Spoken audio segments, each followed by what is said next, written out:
inacreditável o que aconteceu quando 185 mil soldados enfrentaram este anjo. Ezequias ascendeu ao trono de Judá no fim do reino de Israel. 3 anos após o início de seu reinado, os exércitos assírios sitiaram Samaria, e 3 anos depois, o reino do norte foi conquistado. Ezequias aprendeu uma valiosa lição com o destino infeliz do reino do norte. Ele testemunhou as consequências de pessoas rejeitando a Deus e seus ensinamentos e, em vez disso, adorando outros deuses.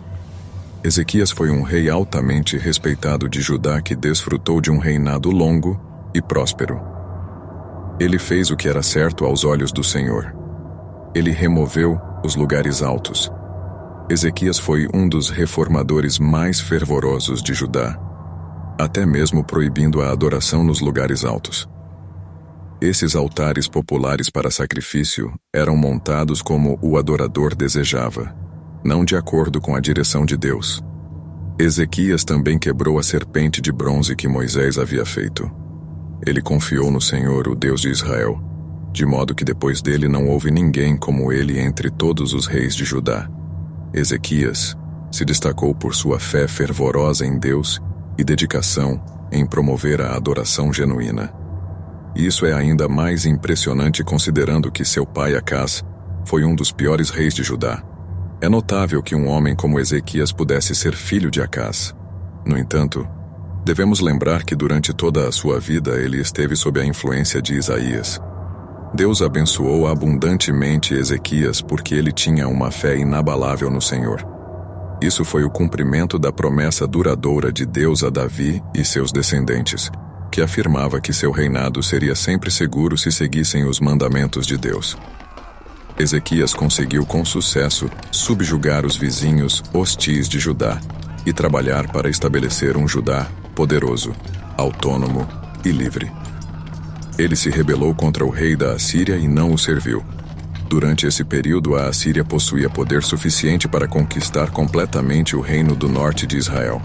No entanto, o reino de Judá permaneceu resiliente devido às bênçãos de um rei fiel e obediente, que confiava em Deus. Agora, no 4º ano do rei Ezequias, que foi o 7º ano de Oséias, filho de Elá, rei de Israel, Salmaneser, rei da Assíria, marchou contra Samaria e a sitiou, e ao fim de 3 anos, a conquistou. No 6º ano de Ezequias, que foi o 9º ano de Oséias, rei de Israel, Samaria foi conquistada. Então o rei da Assíria levou Israel ao exílio na Assíria e os colocou em Halá e no Habor, o rio de Gozã, e na cidade dos Medos. Isso aconteceu porque eles não obedeceram à voz do Senhor seu Deus, mas violaram a aliança que Moisés, servo do Senhor, tinha ordenado. Eles não escutaram nem fizeram isso. O povo do Reino do Norte não era menos israelita e descendente de Abraão por sangue do que o povo do Reino do Sul. Essa revelação deixou claro para Judá que, se deixassem de seguir e obedecer aos mandamentos de Deus, também estariam sujeitos a julgamento. 2 Reis capítulo 18, versículos de 13 a 16. Agora, no 14º ano do rei Ezequias, Senaqueribe, rei da Assíria, marchou contra todas as cidades fortificadas de Judá e as conquistou. Então Ezequias, rei de Judá, enviou mensageiros ao rei da Assíria em Laquis, dizendo: Pequei, retire-se de mim. O que impuseres sobre mim eu o suportarei. Assim, o rei da Assíria impôs a Ezequias, rei de Judá, 300 talentos de prata e 30 talentos de ouro. Ezequias então lhe deu toda a prata que foi encontrada na casa do Senhor e nos tesouros da casa do rei.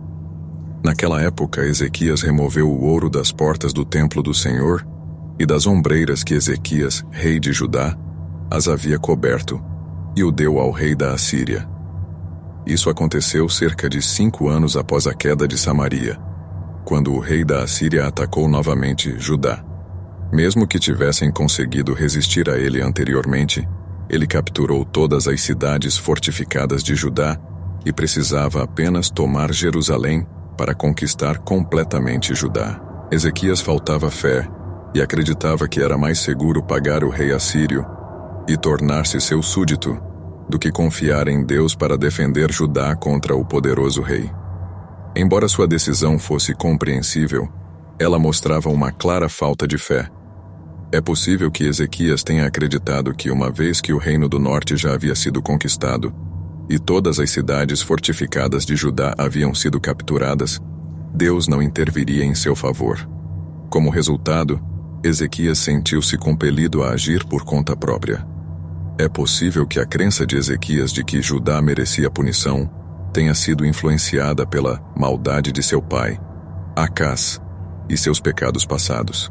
Assim, Ezequias lhe deu toda a prata que foi encontrada na casa do Senhor e nos tesouros da casa do rei. Ezequias acreditava que, ao aplacar o rei assírio, Judá se tornaria mais seguro. No entanto, essa política resultou no empobrecimento de Judá e do templo e encorajou o rei da Assíria a agir de forma mais agressiva contra Judá. 2 Reis capítulo 18, versículos de 17 ao 20. Então o rei da Assíria enviou o comandante, o chefe de gabinete e o copeiro-mor de Laques a Ezequias, rei de Judá, com um grande exército contra Jerusalém. Eles subiram a Jerusalém e chegaram ao aqueduto do reservatório superior, que está no caminho do campo do lavandeiro, e chamaram o rei. Mas Eliacim, filho de Hilquias, que estava encarregado do palácio, e Sebna, o escrivão, e Joá, filho de Asaf, o cronista, saíram ao encontro deles. O chefe de gabinete lhes disse: Agora digam a Ezequias: Assim diz o grande rei, o rei da Assíria. O que é essa confiança com a qual você confia? Dizes, porém, isso é apenas falar.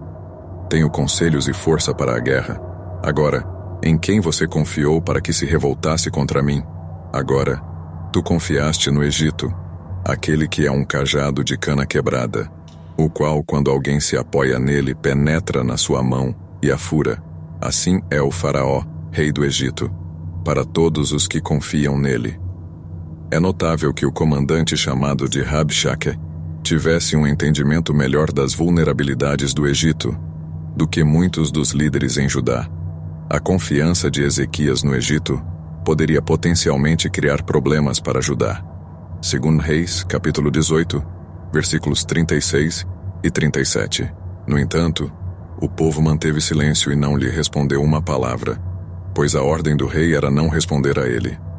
Então, Eliacim, filho de Hilquias, que estava encarregado do palácio, Sebna, o escrivão, e Joá, filho de Asaf, o cronista, vieram até Ezequias com as vestes rasgadas e lhe disseram as palavras do Rabshakeh. Lemos que a ordem do rei era não responder a ele. O rei Ezequias foi sábio o suficiente para dar essa ordem, e seus oficiais e o povo foram sábios o suficiente para obedecer a ele. Lemos que vieram até Ezequias com as vestes rasgadas.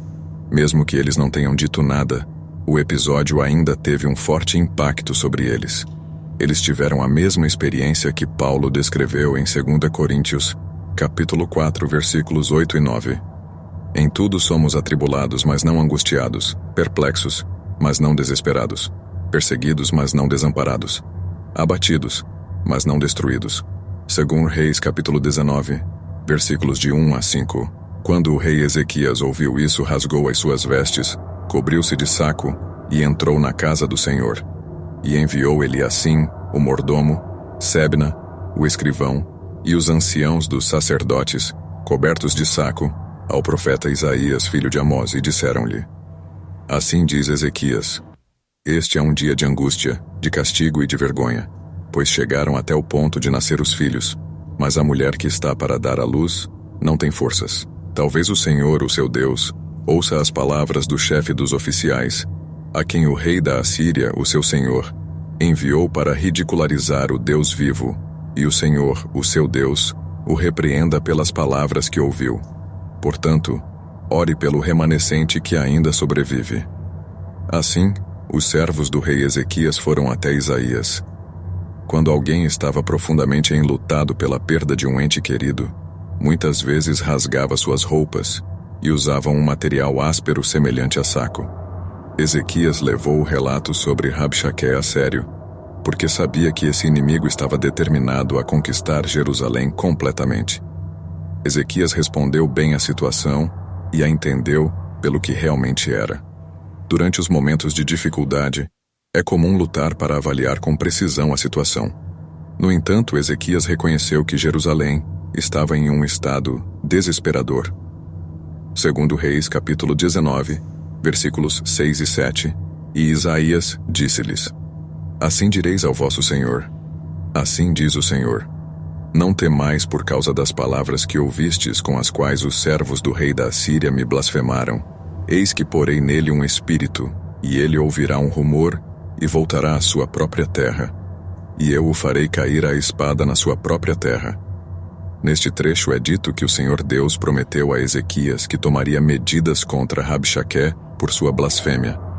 O Senhor ouviu suas palavras e traria julgamento sobre ele.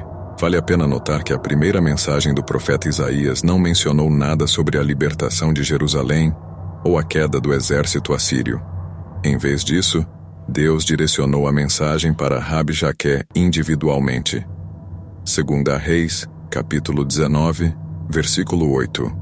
Então Rabxaqué voltou e encontrou o rei da Assíria, lutando contra Libna, pois havia ouvido que o rei havia deixado Laquis. Ezequias pode ter acreditado que a partida de Rabxaqué de Jerusalém era o cumprimento da promessa do Senhor. Ele pode ter sido grato ao Senhor por essa reviravolta nos acontecimentos. Com Reis, capítulo 19, versículo 35. E aconteceu naquela noite que o anjo do Senhor saiu e feriu 185.000 no acampamento dos assírios. E quando se levantaram de manhã cedo, eis que todos os 185.000 estavam mortos. Lemos que o anjo do Senhor saiu de forma simples e poderosa. Deus destruiu esse poderoso exército em uma única noite. 185.000 morreram pelas mãos do anjo do Senhor. Apesar de todas as probabilidades e expectativas, o exército assírio não conseguiu disparar um único tiro em Jerusalém e foi derrotado. Esta vitória foi inesperada, mas demonstrou o poder da fé. Lemos que ali estavam os corpos, todos mortos. Deus não achou difícil enviar um anjo para realizar essa tarefa. No entanto, foi um desafio para o Senhor colocar o coração e a mente de seu povo no lugar certo. Uma vez que ele conseguiu isso, enviar um anjo para fazer o trabalho foi uma tarefa simples para Deus. Então Senaqueribe, rei da Síria, partiu e voltou para casa e viveu em Nínive. E aconteceu que, enquanto ele estava adorando na casa de Nisroque, seu deus, Adrameleque e Sarezer o mataram com a espada. E escaparam para a terra de Ararate, e seu filho Esar-Hadom tornou-se rei em seu lugar. Testemunhamos sua partida exatamente como Deus havia previsto. No entanto, era evidente que apesar de sua partida, eles ainda mantinham seus pecados de orgulho. Um comentarista bíblico popular observou que Deus poupou Senaqueribe, não por misericórdia, mas por ira, reservando a ele uma morte mais terrível e vergonhosa pelas mãos de seus próprios filhos. Lemos que agora passaram cerca de 20 anos entre 2 Reis 19:36 e 2 Reis 19:37. Senaqueribe enfrentou seu destino, apesar de pensar que havia evitado o julgamento de Deus. Ele finalmente encontrou sua ruína pelas mãos das espadas de seus próprios filhos. Assim, a profecia de Isaías do versículo 7 foi cumprida. A vitória passiva de Ezequias sobre Senaqueribe é outro exemplo da promessa do Senhor de lutar por seu povo. 1 Samuel capítulo 17, versículo 47. E para que toda esta assembleia saiba que o Senhor não salva pela espada nem pela lança, porque a batalha é do Senhor, e ele vos entregará em nossas mãos. O Senhor atuou como o defensor daqueles que o honraram e obedeceram aos seus mandamentos. Às vezes, ele permitia que enfrentassem desafios, além de suas capacidades para mostrar seu poder e amor. O Senhor ainda procura aqueles que o honram para que ele possa mostrar-se forte em seu benefício. Porque os olhos do Senhor vasculham toda a terra para fortalecer aqueles cujo coração é completamente dele. Você tem agido tola e insensatamente nisso. Daqui em diante terás guerras. O relato do cerco fracassado de Senaqueribe termina com isso. Assim, o Senhor salvou Ezequias e o povo de Jerusalém da mão de Senaqueribe, rei da Assíria, e de todos os outros. Ele cuidou deles por todos os lados. 2 Crônicas, capítulo 32, versículo 22. Mais uma vez o Senhor mostrou a Judá e àqueles que o adoravam que a batalha pertence ao Senhor.